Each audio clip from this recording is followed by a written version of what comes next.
Grande BH em Pauta. Os problemas da sua região em debate na Band News FM. O Grande BH em Pauta dessa semana fala sobre os deslocamentos na região metropolitana de Belo Horizonte. Para fechar essa discussão, nós conversamos agora com o diretor-geral da Agência de Desenvolvimento Metropolitano aqui da capital, Camilo Fraga. Camilo, bom dia. Bom dia, Luiz Fernando. Bom dia, ouvintes. Bom, Camilo, uma das preocupações, um dos problemas que a gente sente de forma mais evidente aqui na região metropolitana de Belo Horizonte é o tempo de deslocamento, as opções de deslocamento que os moradores das cidades que estão no entorno da capital têm para chegar até o centro, principalmente os que trabalham por aqui. A gente tem que sair 5 horas da manhã para conseguir chegar às 8 no trabalho. Isso é um assunto que é visto e é discutido pelas pessoas que compõem essa região metropolitana, que compõem as administrações das cidades nessa região metropolitana? Sem dúvida, Luiz Fernando. Um ponto importante ser colocado que esse é uma mazela hoje, um problema enfrentado por todas as regiões metropolitanas brasileiras.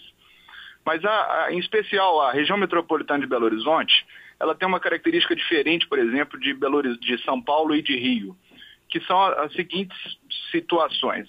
A região metropolitana de Belo Horizonte é constituída por 34 municípios, sendo que Belo Horizonte tem metade da população de toda a região metropolitana e mais ou menos 10 municípios no entorno de Belo Horizonte, essa outra metade.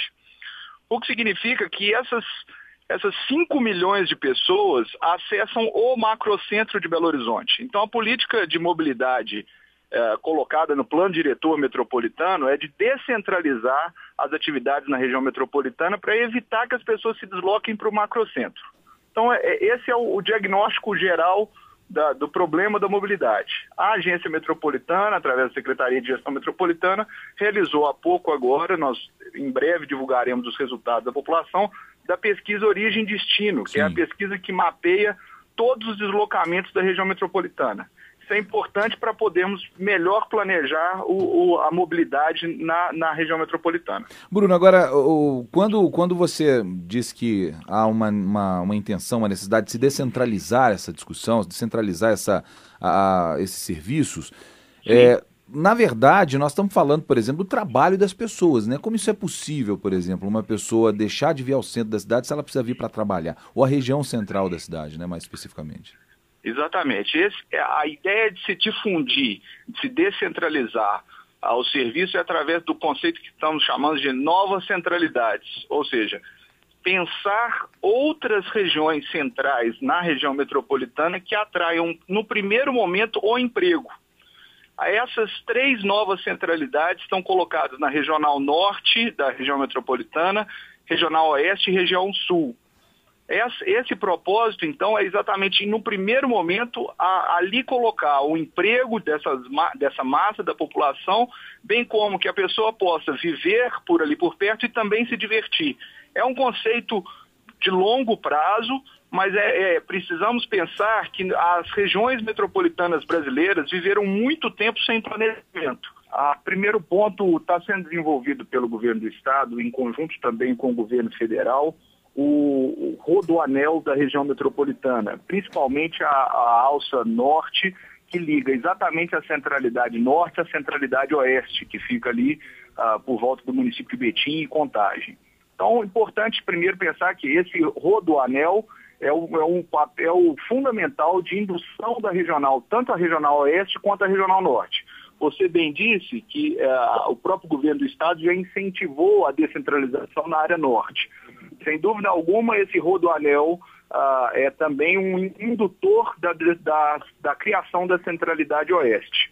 Outro ponto em relação à centralidade sul está sendo feito em conjunto com a agência metropolitana o desenvolvimento de uma grande área próximo ao Alphaville e à Lagoa dos Ingleses, exatamente para o desenvolvimento de um grande complexo, onde as pessoas possam trabalhar, viver e se divertir naquela regional, ou seja, complementando o outro lado do rodoanel, esse parte a ser desenvolvida pelo governo federal. Ok.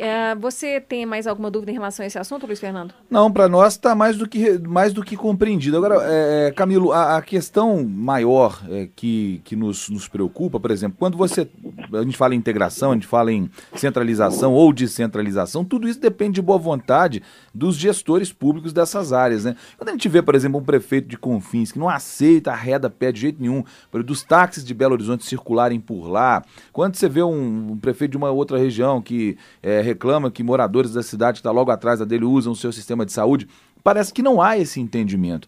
E essa é uma integração, esse é uma conversa, é um acerto que se faz cada vez mais necessário, sendo que você não pode impedir o trânsito das pessoas, não pode tentar impedir, pelo menos, o trânsito das pessoas, seja de táxi, seja de ônibus, seja para usar o sistema de saúde ou educação, né? Exato, Luiz Fernando. Um dos grandes desafios da gestão metropolitana é a cooperação entre os municípios, né? Uma vez que não se pode entender a região metropolitana como 34 cidades, e sim como um único território. Então, de alguma forma, o ponto que estamos enfrentando isso, existe um projeto de lei na Assembleia Metropolitana, que provavelmente deve ser votado ainda esse semestre, que melhor organiza, em conjunto com os municípios, problemas, como você disse, problemas de municípios limítrofes, problemas de questões de regionalização, onde determinado município coloca no seu plano diretor que é possível verticalizar e o município logo ao lado, separado muitas vezes por uma rua, coloca que não é possível verticalizar. Isso traz um caos para a mobilidade local. Exemplo fácil de ser lembrado é o Belvedere, um pedaço em Belo Horizonte, um pedaço em Nova Lima. Né? Então, essas questões precisam ser, num primeiro momento, no sentido de cooperação entre os municípios. Nesse sentido é o papel da agência em tentar colaborar, organizar, ajudar em conjunto com os municípios, e estamos também muito esperançosos em relação a esse projeto de lei que está na Assembleia, Sim. que melhor reorganiza o solo metropolitano, dando melhor ordenamento ao solo da região metropolitana. Muito bem. Camilo Fraga, que é diretor-geral da Agência de Desenvolvimento Metropolitano de Belo Horizonte, fechando o nosso Grande BH em Pauta dessa semana, que falou sobre os deslocamentos aqui na nossa região, na nossa Grande BH. Camilo, muito obrigado pela sua entrevista. Um bom fim de semana para você. Eu que agradeço, Luiz Fernando. Bom fim de semana.